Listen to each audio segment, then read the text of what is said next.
Bonjour, aujourd'hui donc on va travailler encore une fois les relations binaires et en l'occurrence on va étudier une relation très particulière. Il s'agit donc de la relation de congruence.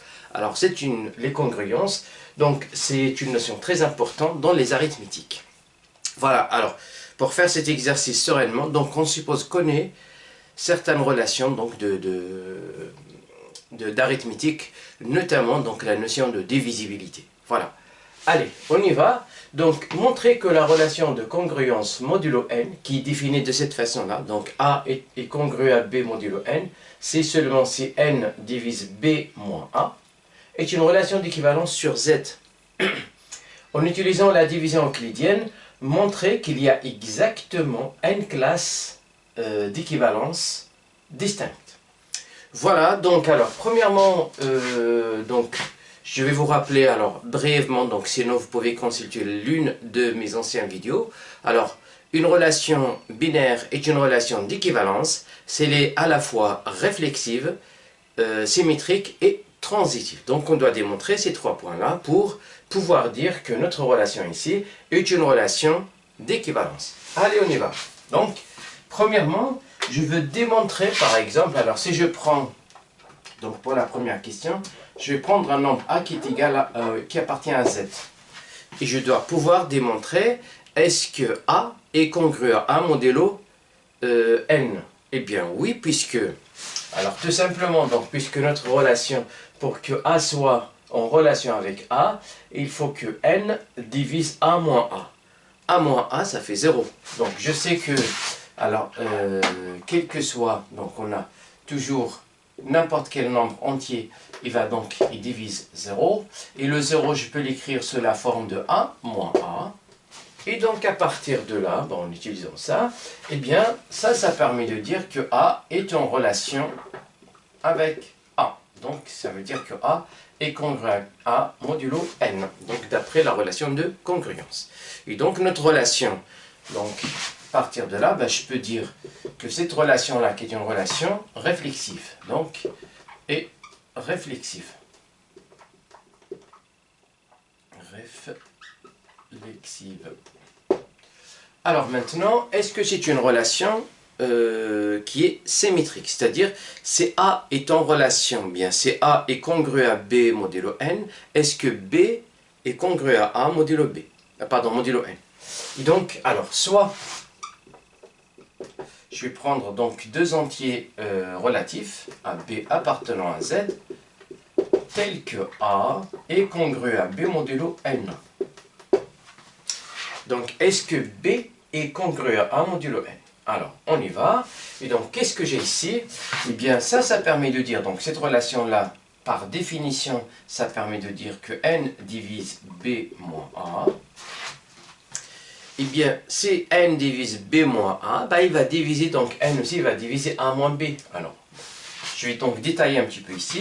N divise B moins A, ça veut dire qu'il existe K appartenant à Z, tel que B moins A égale à K fois N. D'après la définition de la divisibilité. Et donc, qu'est-ce que j'ai ici? Je vais multiplier par moins 1 à gauche et à droite. Je vais avoir ici donc A moins B qui est congru à moins K N. Donc, ce nombre-là, je vais l'appeler K' qui appartient à Z. Donc là, ça va faire K'N. Cela veut dire quoi? Cela veut dire tout simplement que N divise A moins B. Donc d'après, bien sûr, alors on avait dit qu'on suppose connaît un peu les propriétés de la division. Et donc N divise A moins B, ici N divise A moins B, donc d'après la définition donc, de la congruence, cela permet de dire que B est congru à A modulo N. Ainsi, notre relation est symétrique.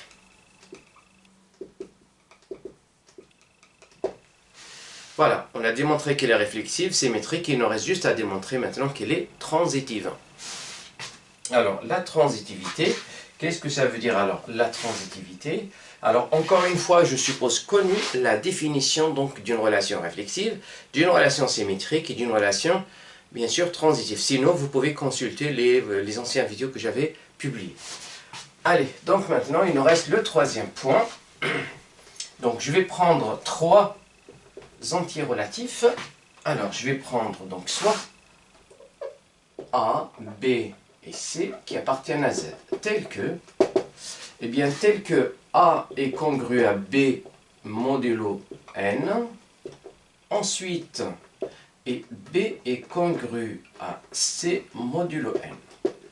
Alors la question qu'on se pose ici, est-ce que A est congru à C modulo N? Eh bien, c'est ce qu'on va voir ici. Alors, regardez bien. Donc, A est congru à B modulo N. D'après la définition, cela veut dire que N divise B moins 1. Alors, pareil, donc B est congru à C modulo N. Ça permet de dire que N divise C moins B. Alors, il y a une propriété très importante de la division que je vais vous rappeler ici. Donc, si A divise, par exemple, alors, si X divise Y et X divise Z, donc je suppose que ces nombres-là, ils sont dans Z, eh bien, cela veut dire que X, il va diviser, alors non seulement Y plus Z, mais il va diviser, alors, alpha X plus bêta Y, et ça c'est quel que soit alpha bêta appartenant à Z. Donc c'est X divise Y et X divise Z, donc X il va diviser une combinaison linéaire avec des coefficients bien sûr dans Z de Y et de Z. Voilà.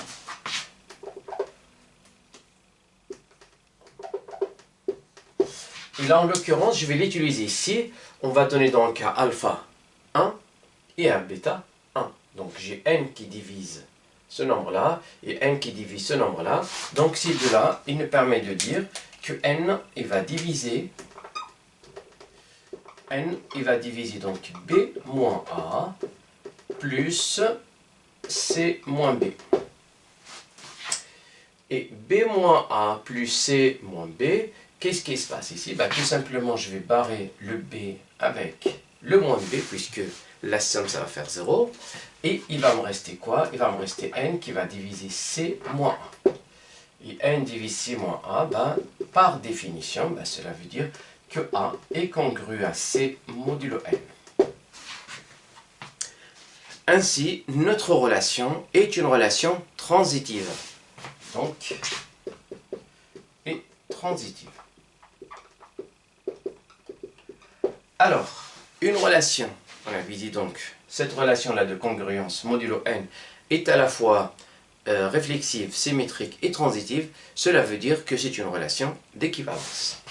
Donc, encore une fois, ben, cette relation maintenant est une relation d'équivalence.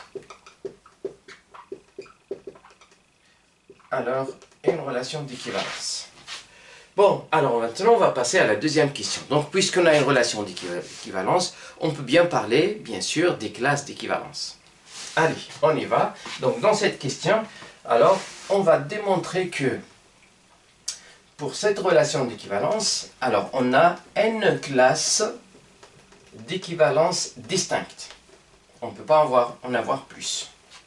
C'est-à-dire que l'ensemble du quotient, il va être constitué de n éléments distincts. Allez, on y va.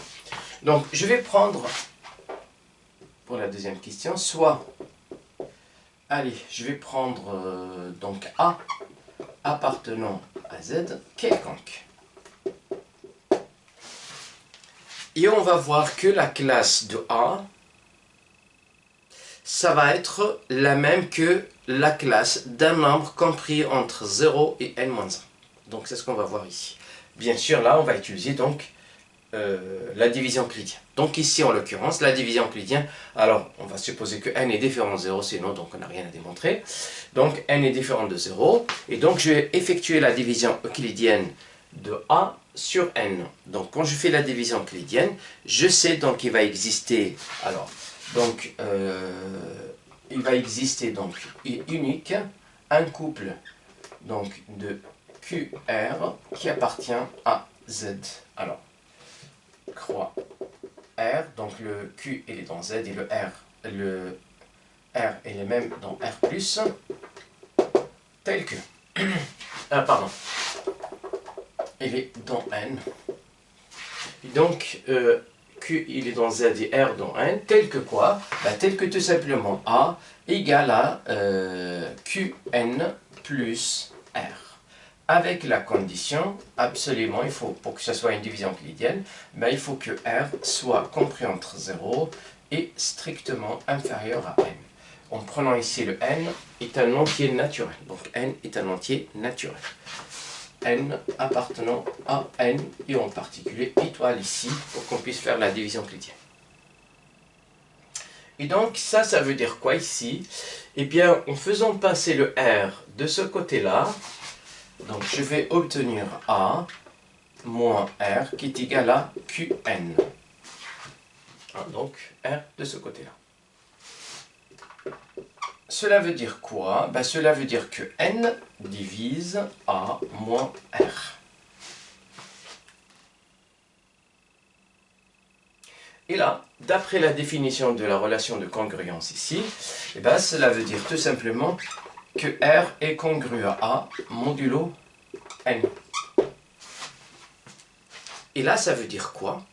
Ça veut dire que à chaque fois vous prenez un entier naturel, il est forcément bien sa classe d'équivalence, la classe d'équivalence de A, et va être forcément égale, parce que ces deux nombres-là, puisqu'on a ça, ça permet de dire que la classe d'équivalence de R, que je vais noter R point, est égale à la classe d'équivalence de A point. Donc la classe d'équivalence de R, c'est la même que la classe d'équivalence de A.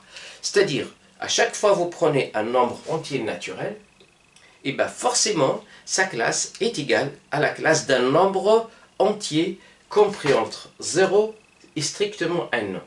Donc là, est égal à R, point, avec le R qui appartient à 0 jusqu'à n-1.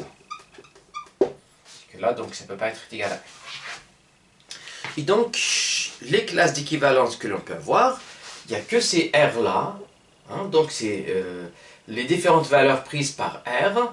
Et donc, à chaque fois j'ai un R dans cet intervalle-là, en fait, compris entre 0 et n-1, forcément, donc, il va être égal à une certaine nombre de A dans Z. Et cela veut dire quoi? Cela veut dire que tout simplement, le nombre des classes d'équivalence que l'on peut avoir pour cette relation ne peut pas être plus grand que le nombre d'éléments que j'ai ici. Et le nombre d'éléments que j'ai ici, donc en partant de 0 jusqu'à n-1, il y a n classes. Donc là, ça permet de dire il y a exactement n classes d'équivalence.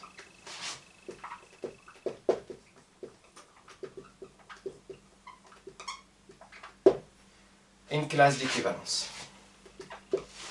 Et donc voilà, et tout simplement donc l'ensemble quotient, donc je vais le noter comme ça. Alors cet ensemble là, alors normalement l'ensemble quotient on le note de cette façon là, et bien on le note d'une autre façon, on le note Z sur NZ. Donc ça c'est l'ensemble quotient, et il contient les éléments suivants. Donc il contient le 0 bar, donc la classe de 0, la classe de 1, la classe de 2, jusqu'à la classe de n-1. Donc il y a n éléments ici. Et donc s'appelle, voilà, donc c'est Z sur NZ. Voilà. Il y a d'autres applications à cet ensemble-là, on les verra donc ultérieurement. Voilà, donc j'arrive à la fin de cet exercice qui est vraiment très intéressant puisque là, il a aussi, alors c'est vraiment le travail de relations binaires, mais donc ça déborde un petit peu sur les arithmétiques. Voilà, j'arrive à la fin, si vous avez des questions, comme d'habitude, j'attendrai donc vos commentaires. Merci et à très bientôt.